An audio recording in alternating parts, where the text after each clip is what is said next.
역사 속 짧은 기록에서 시작된 문학 작품들.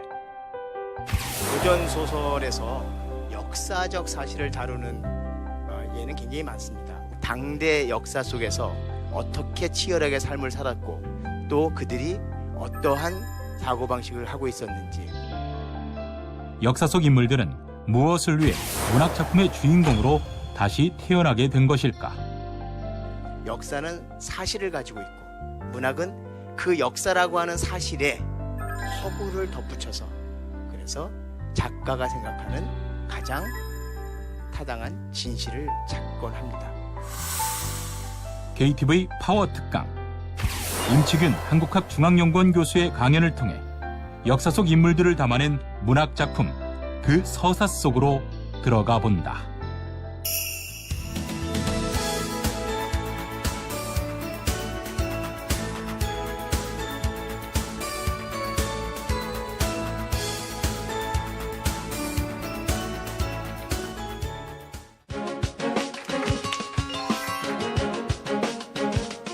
네, 안녕하십니까. 방금 소개받은 임치균이라고 합니다. 우리는 고등학교 때 그렇게 배웠어요. 홍길동전 하면은 우리나라 최초의 국문 소설이다, 이렇게 배웠고요. 또 지금 다 기억하는 거는 호부호영, 아버지를 아버지라고 부르지 못하고 형을 형이라 부르지 못하는 그런 장면만 기억을 하게 됩니다. 그런데 홍길동전은 지금까지도 학자들 사이에서 상당히 논란이 되고 있어요. 실제 제가 역사 인물이다라고 얘기할 때 홍길동은 실제 역사에 존재했던 인물입니다. 그래서 역사적 인물 중에 굉장히 뛰어나신 분들도 많죠. 예를 들면 임경업전을 해볼까, 다 알려지신 분들이에요. 그런데 홍길동과 우리가 아프냐 나도 아프다 했던 다모, 다모도 우리나라 소설에 있습니다. 그래서 알려지지 않은 인물, 즉 어찌 보면 가장 민초적인, 어찌 보면 가장 하층의 삶을 살았던 그 두 인물이 역사, 당대 역사 속에서 어떻게 치열하게 삶을 살았고 또 그들이 어떠한 사고방식을 하고 있었는지, 이런 것을 말씀드리는 것이 더 나을 것 같다는 생각이 들어서 두 사람만 했습니다. 홍길동전, 여기 지금 제가 홍길동이냐, 요 아이동자입니다. 아이동자 쓰느냐 아니면 가틀동자 쓰느냐, 요 차이가 있습니다.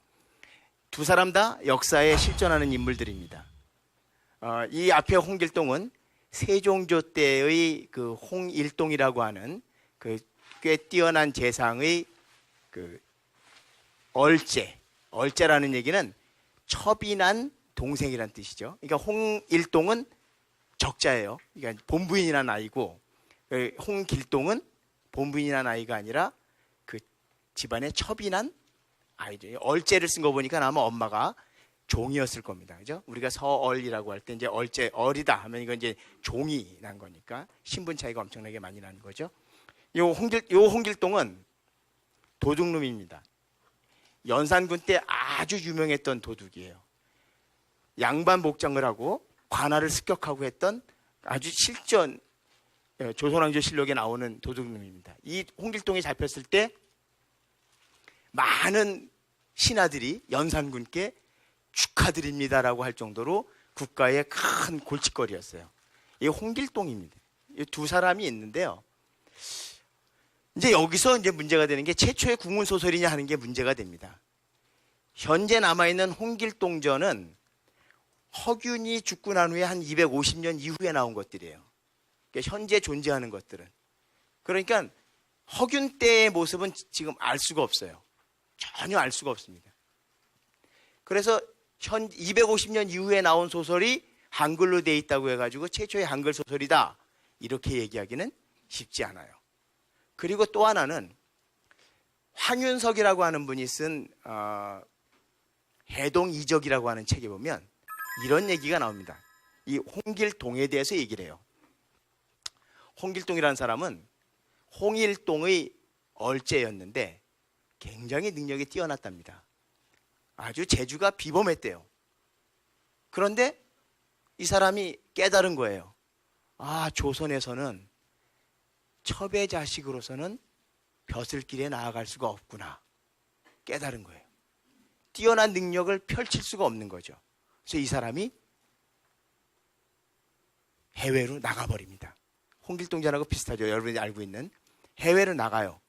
해외로 나가는데 조선의 한 사신이 명나라로 사신을 갔는데 어떤 사람이 거기서 이상한 나라에서 온 사신을 만났대요.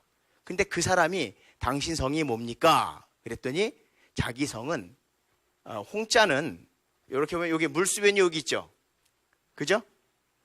요 물수변이 없고 여기다가 물수를 쓴 거예요. 이런 성입니다라고 하는데 이런 성이 한자에는 없어요. 그러면은 뭐예요?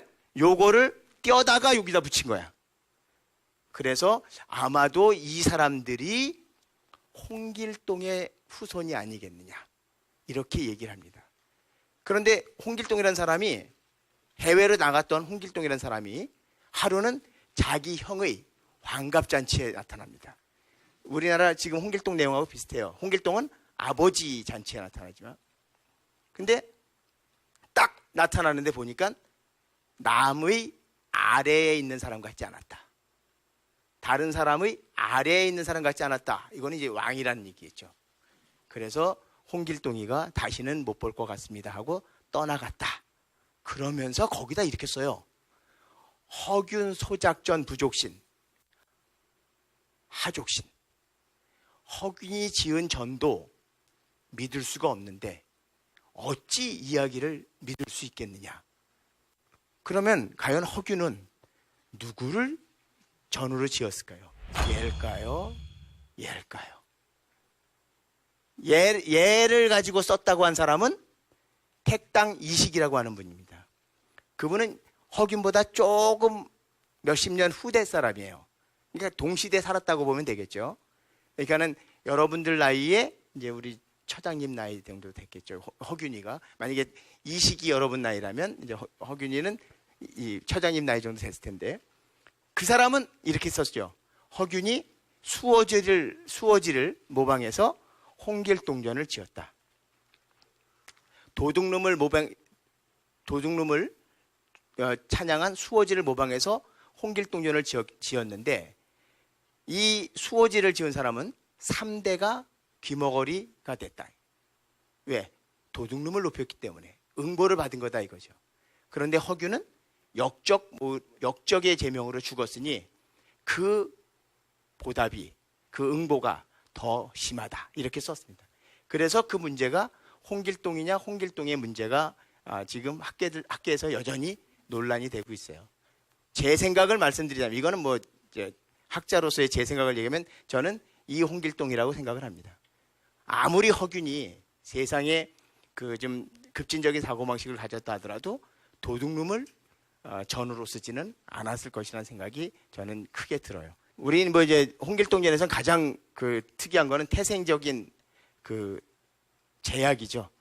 이제 신라 시대부터 계속 와 있었습니다. 요즘도 우리가 무슨 금수저니 흑수저니 뭐 이상한 얘기 다 하듯이 다 그런 게 범털, 개털 뭐 이런 얘기가 굉장히 많죠.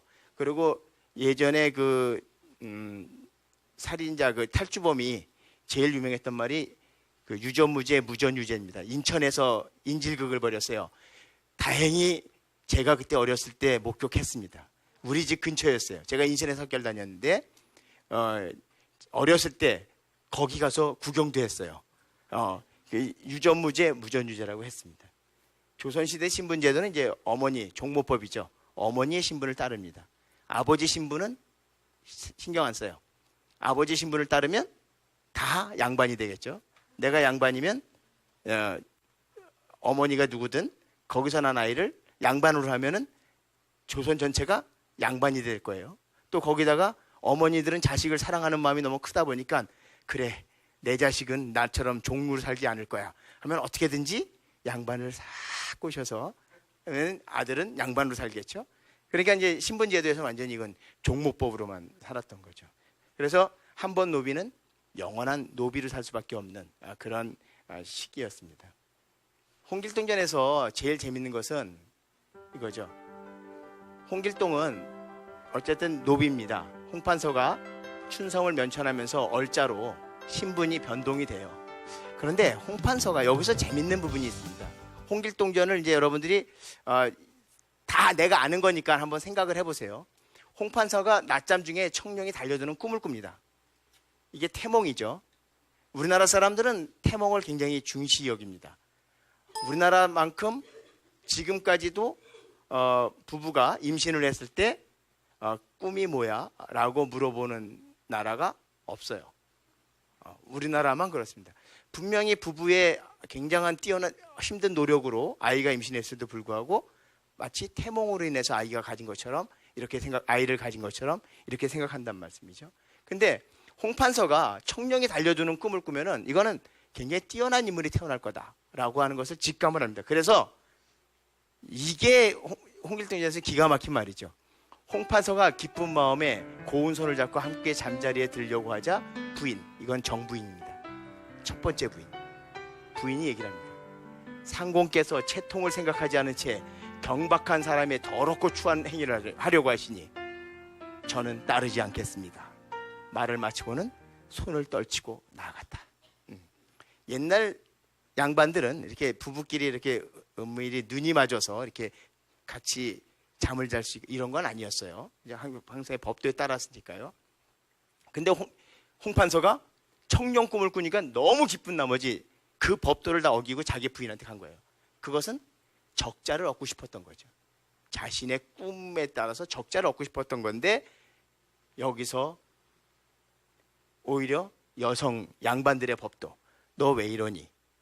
너 지금 이게 경박자 아주 경고망동하는 듯만 하는 짓이야. 그래서 영웅을 거부하는 재밌는 설정입니다. 그래서 노비 춘섬이가 밤에 차를 내오는데 홍판서가 이렇게 보니까 괜찮아.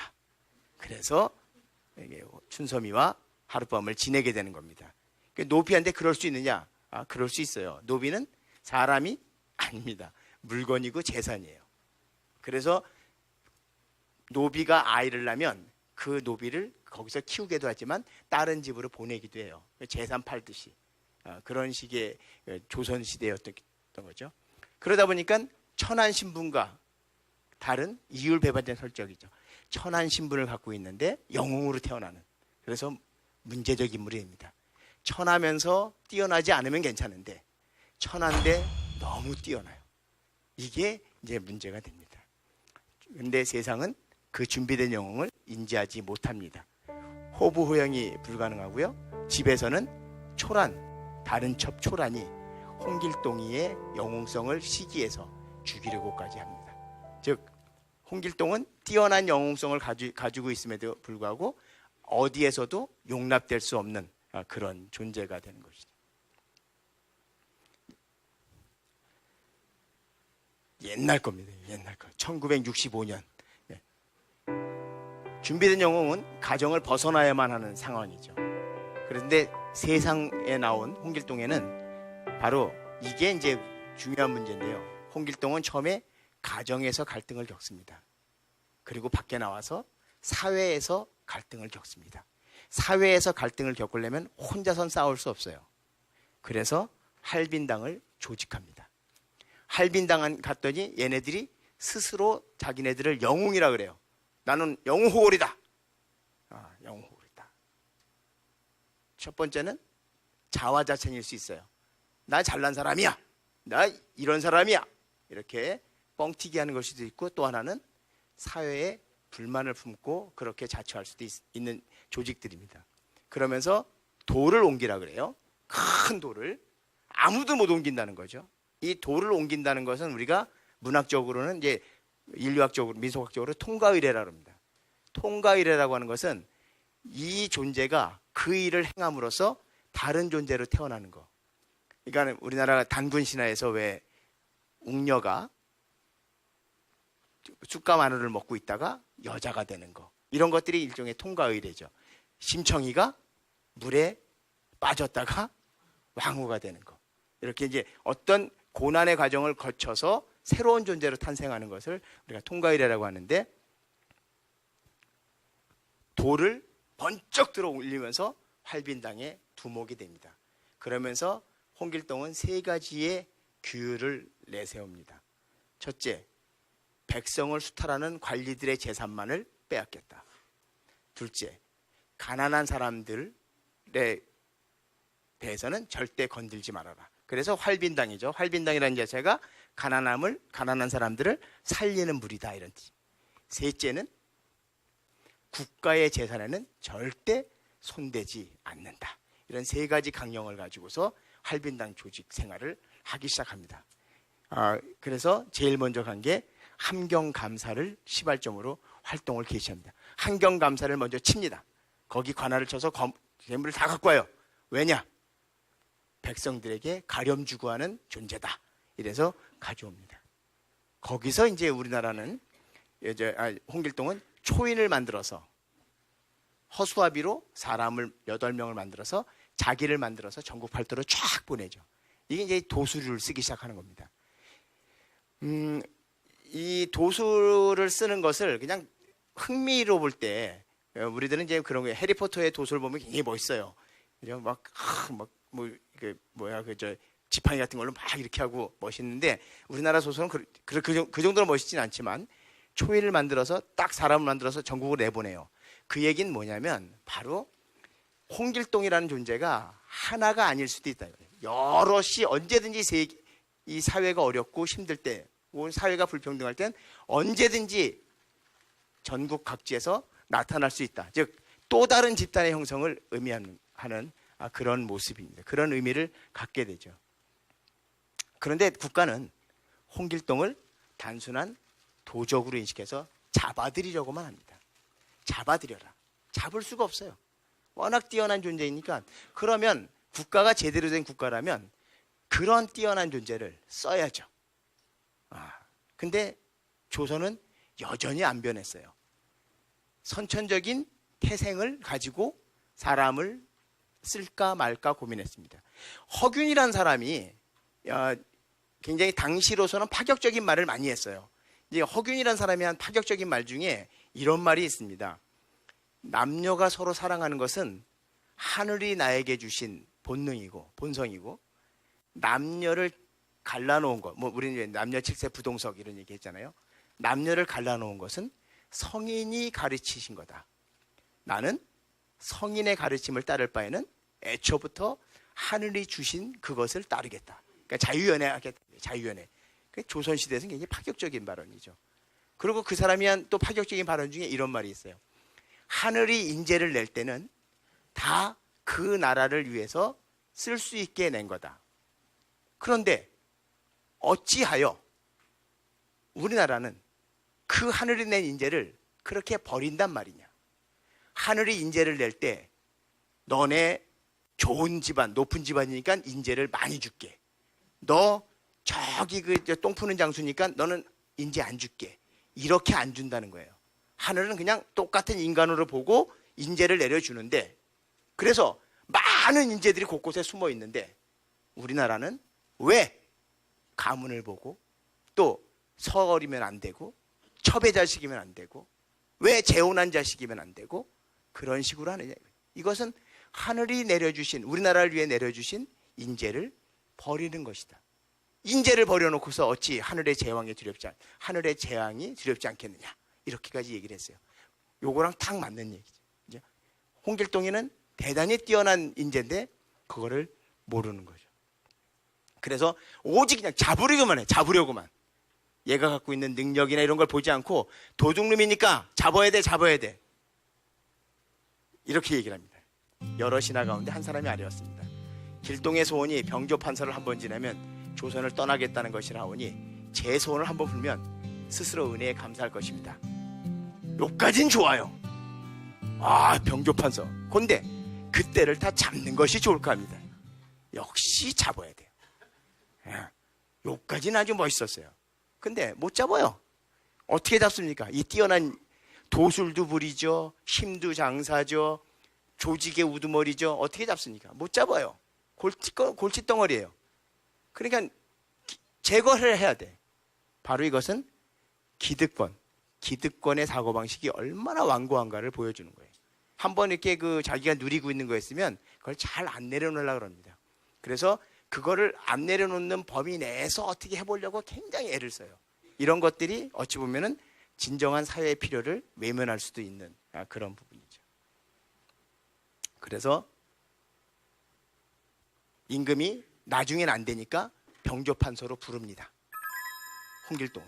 그래서 병조판서를, 왜 병조판서를 하려고 그랬을까?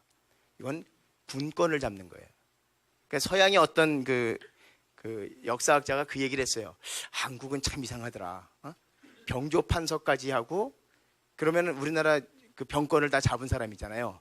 그런데도 왜 임금이 사약을 내리면 먹고 죽지? 나 같으면 쿠데타라도 일으킬 텐데. 그거 참 이상하다. 이렇게 얘기하는 사람도 있지만 여기서 홍길동이 병조판서를 달라는 얘기는 병권을 잡겠다는 얘기죠. 그래서 병조판서가 되는데, 그래서 임금님한테 감사를 드리고 나올 때 더 놀라운 사실, 다른 대신들이 도부수를 매수합니다. 매복시켜요. 도부수는 뭐예요? 칼과 도끼를 든 사람들입니다. 그 사람들을 홍길동이 나오는 길목에 딱 매복을 시켜요. 그러고 하는 얘기가, 나오면 죽여라. 어쩔 수 없이 병조판서 주는 척하면서 끝내는 제거하려고 하는 것이죠. 그래서 홍길동이 사실은 그 정도 힘이면 조선을 정벌할 를 수도 있어요. 그렇죠? 근데 그러면 안 돼. 그러면은 이거는 진짜 문제 소설이 돼요. 조선을 뒤엎는 쿠데타 소설을 쓴다? 이거는 조선시대에 있을 수가 없는 일이에요. 그러니까 어떻게 해? 차선책으로 조선은 놔두고 다른 나라로 가죠. 또 하나는 우리가 여기서 얘기할 수 있는 게, 영웅이 다른 나라에 가서 왕이 될 만한 영웅을 조선에서는 못 알아봤다는 거죠.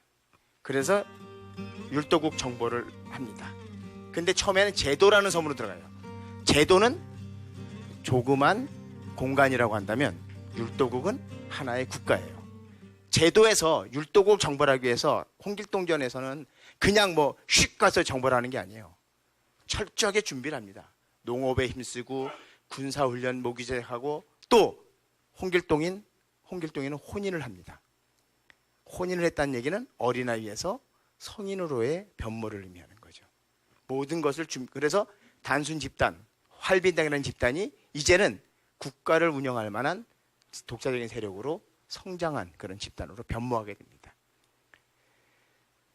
홍길동은 그래서 왕이 됩니다.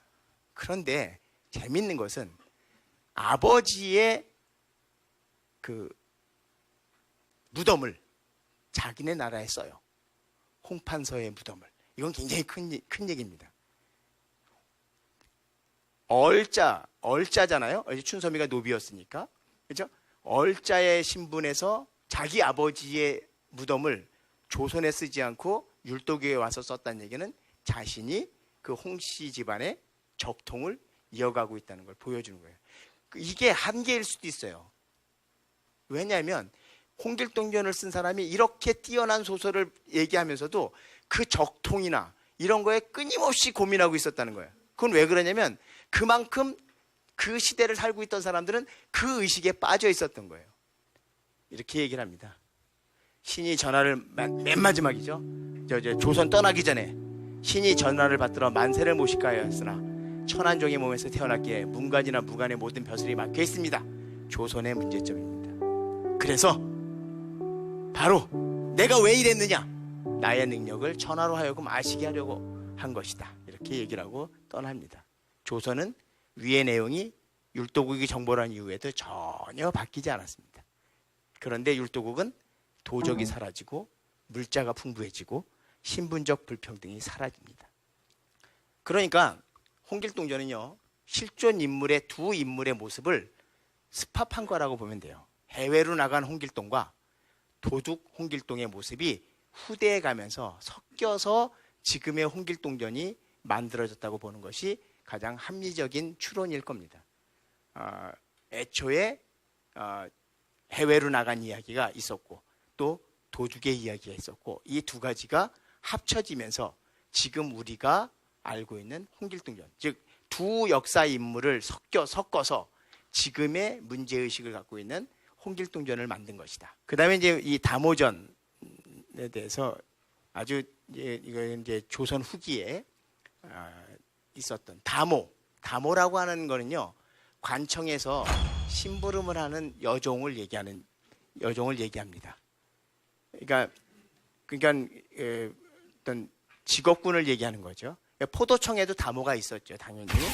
근데 포도청에서는 여성 경찰의 역할도 수행했는데, 왜 그러냐면 여성들을 잡을 때 조선시대는 남성이 가서 잡을 수 없잖아요. 요새도 이제 여성 경찰들이 많이 하지만, 그래서 특히 여성을 수색하거나 체포할 때 이렇게 활약을 합니다. 키가 5척 이상, 한 165 정도 돼야겠죠. 조선시대에 그 정도면 굉장히 큰 키입니다. 지금은 뭐 이렇게 다들 잘 먹어서 일본 사람들이 우리나라보다 그 평균 신장이 작아요. 일본이 우리가 예전에 어르신들이 외놈이라고 했잖아요. 외놈. 이 외자가 키작을 외자입니다. 외자가 키작을 외자에서 조선 내 사람들이 볼 때 그 일본 사람들은 키가 작다. 그래가지고 이제 작을 외자 써가지고 외놈이라고 했는데, 일본이 우리나라보다 높을 때가 있어서 키가 우리가 못 살 때 1960년대 못 먹고 했을 때, 지금 우리가 청소년들은 또 우리나라가 크다고 하는 얘기를 누구한테 들었어요. 그거 사실인지 잘 모르겠습니다. 키가 5척이고 막걸리 3사발을 단번에 마셔야 되고 쌀 5마를 번쩍 들 수 있어야 됩니다. 이렇게 기본적으로 천민이었어요. 그래서 기록이 많지 않습니다. 그러면은 키가 5척에 막걸리 3사발, 쌀 5마를 번쩍 들 수 있다. 하지원을 생각하면 안 됩니다. 전혀 그런 인물은 아니었던 거죠. 이렇게 예쁘다고 생각하면 안 됩니다. 송지양, 18세기 말에 살았던 사람인데, 이 사람이 다모전을 썼습니다. 진짜 천민이기 때문에 기록될 수가 없어요. 기록될 수가 없는데 왜 기록이 됐느냐? 그만큼 이 사람이 천민임에도 불구하고 우리들이 본받아야 될 여러 가지 행동을 했다는 얘기겠죠. 한성부에서 당시에 이 경기 일원에 엄청난 가뭄이 들어서 밀주 금지령을 내립니다. 여기서 이제 굉장히 심각한 문제가 생깁니다. 관리가 이를 고의로 숨겨 술빚진 이를 붙잡지 않으면 그 관리에게 죄를 빚는데 결코 용서해주지 않았다. 여기까지는 돼요. 공정한 법의 집행이니까. 그런데 이에 관리들은 급히 잡아들이지 못할까 근심하고 또 그 벌이 자신에게 미칠 것을 두려워 백성에게 몰래 고발하면 그 벌금 10분의 1을 나눠주겠다고 했다. 즉 감시와 처벌이 난무하는 것, 이거는요 인간성을 죽이는 일입니다. 다모는 안 그랬다는 거죠. 그래서 다모를 쓴 겁니다. 다모, 김소사. 이 소사라는 이 얘기는 하층민 중에 혼자 사는, 그러니까 뭐 홀로 돼서 사는 사람을 부르는 말입니다. 소사. 김씨성을 가진 소사죠. 이름도 없어요. 워낙 천민이기 때문에 이름도 없습니다. 소사 밀주 관련 수사를 합니다. 김소사에게 명령이 떨어집니다. 밀주 당구는 저 양반집이 밀주를 담그는데 네가 가서 수색하라. 가서 들어갑니다. 그래가지고 숨겨둔 술독과 밀주를 발견합니다. 이젠 신났죠. 벌금 자기가 공주 세울 수 있고. 그런데 여기서 발각된 노파가 기절합니다. 할머니가 기절을 해요. 그래서 이 김소사가 인공 심장 이거 막 이렇게 해가지고 살립니다. 살렸더니 그럼 노파가 우리 집이 너무 가난해서 내 남편이 병들어서 지금 쓰러져 있는데 이거라도 만들어서 팔지 않으면 우리 집은 살아갈 수가 없습니다. 라고 얘기를 합니다. 그러니까 이 다모 김소사가 술독을 다 부셔버리고 아무도 못 본 거로 합시다. 하고서 범죄를 덮어주고 나옵니다. 그랬더니 옆에서 밖에서 이제 여자가 잡아와야 되니까 기다리고 있던 남자들이 야 어떻게 됐어? 이렇게 물어본 거예요. 그랬더니 아유 뭐 술은 없고 잘못했으면 시체를 치를 뻔했어. 이러고 나옵니다. 비록 범법자지만 그 사정이 너무 따뜻해서 자기 선에서 맞아요. 눈 감아준 거죠. 법 집행자로서 범법자가 되더라도 백성의 아픔을 외면할 수가 없었던 김소사였던 거죠. 이거는 이제 사람의 처지와 삶을 법보다 소중하게 생각한 그런 결과라고 할 수 있습니다. 근데 갑자기 장면이 바뀌면서 다모가 밀주 수사를 다시 해요. 그 노파와 관련된 밀주 수사를. 그러면서 술을 빚은 사실은 노파 자신만이 아는 사실이죠. 가서 물어봤습니다. 팔았느냐? 다모가 팔으셨습니까? 아니, 판 적 없습니다. 목격자가 있습니까? 없습니다.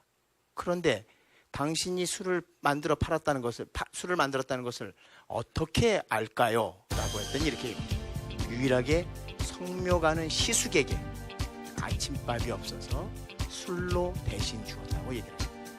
그러니까 누가 한 거예요? 시숙이 한 거예요. 시숙이 관아에 고발한 겁니다. 밥을 먹을 게 없어서 그것을 술로 대신했는데 시숙이 그것을 왜? 고발하면 벌금의 몇 퍼센트를 받으니까 그 욕심에 참 둘 다 안타깝죠. 그죠? 그래서 아전을 왜? 벌금 받으려고. 그거를 김소사가 보고서 사실 양반 얼굴에 뺨을 때리는 건 말이 안 되잖아요. 가서 뺨을 그냥 그 소사가 때립니다. 아주 신났겠죠? 이렇게 함으로써 무엇이 발각됐어요? 다모가 범법자를 숨겨줬다는 것이 밝혀집니다. 그래서 다모는 벌을 받습니다. 벌을 받는데 내가 정말 죄인인가요?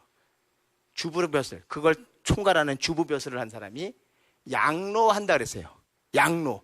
요 양자가 뭐냐면 거짓 양자입니다.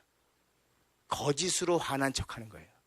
그러니까 그게 뭐냐면 다모의 입장을 충분히 이해하면서도 그러나 법은 어때요?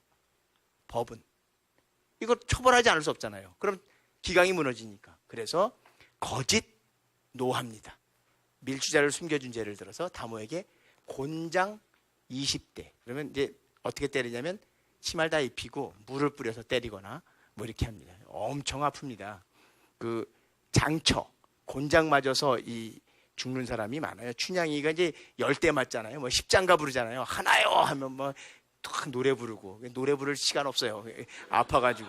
그래서 조선 사회에서 형수고발과 밀주, 범법 어느 것이 중요한 거냐? 이걸 인륜이냐 아니면 법이냐? 이거를 이 소사 김소사에게 듣는 거죠. 법 집행의 중요성보다는 사람이 더 중요하다라고 외치는 겁니다. 다모는 거기다 더 착한 일을 하죠. 자기가 받은 돈을 노파에게 주고 옵니다. 앞으로 밀주업자로 처벌받을 노파에 대한 다모의 배려였죠. 즉 범죄자라는 이게 이상하긴 하지만 동일한 상황에서 서로 소통하고 의지하는 이 모습은 인간성의 회복을 통해서 법과 그 집행의 비인간성을 폭로하는 겁니다. 그래서 맨나 중에 이 송지양이라고 하는 분이 이렇게 얘기를 합니다. 이익을 탐하는 패단이 끝내 예의 염치를 돌아보지 않고 인륜을 저버리는 데까지 이르렀으니 참으로 경계하지 않을 수 있겠느냐 이렇게 얘기를 합니다. 이게 이제 사실은 고전 소설에서 역사적 사실을 다루는 예는 굉장히 많습니다. 우리는 이렇게 얘기를 합니다. 역사는 사실을 기록한다면 문학은 거기에 진실을 추구합니다. 예를 들면 수양대군이 단종을 죽였고 왕이 됐다는 것은 역사에 기록돼 있고 그것은 사실이에요. 문학은 왜 죽였을까? 왜 그런 일이 벌어질 수밖에 없었을까? 과연 그것이 옳은 걸까? 과연 그것이 어떤 의미를 가질까라는 진실 찾기 게임을 해요. 그래서 역사와 문학의 차이는 역사는 사실을 가지고 있고 문학은 그 역사라고 하는 사실에 허구를 덧붙여서 그래서 작가가 생각하는 가장 타당한 진실을 찾곤 합니다. 홍길동을 가지고 작가가 생각한 홍길동의 그 삶을 가지고 거기에 허구적인 내용을 덧붙여서 작가가 생각한 주제의식을 보여주고 있고요. 다모라고 하는 하층민을 통해서 법과 인간성 속에서의 괴리 그리고 그 속에서 우리가 나가야 할 방향이 무엇인지 과연 어느 것이 진실이냐 법을 강하게 집행하는 것이 옳은 거냐 그것보다는 인간성, 사람의 도리를 지키는 것이 옳은 것이냐 하는 문제의식을 던진 작품이 다모입니다. 사실은 더 많은 거를 여러분들하고 나누고 싶지만 시간도 많이 지났고요. 또 어쩌면 두 작품이 잘 연결이 안 될 부분도 있습니다만은 그냥 이를 통해서 여러분들이 고전 소설이라고 하는 것에 대해서 좀 더 관심을 가질 수 있는 계기가 되었으면 좋겠습니다. 감사합니다.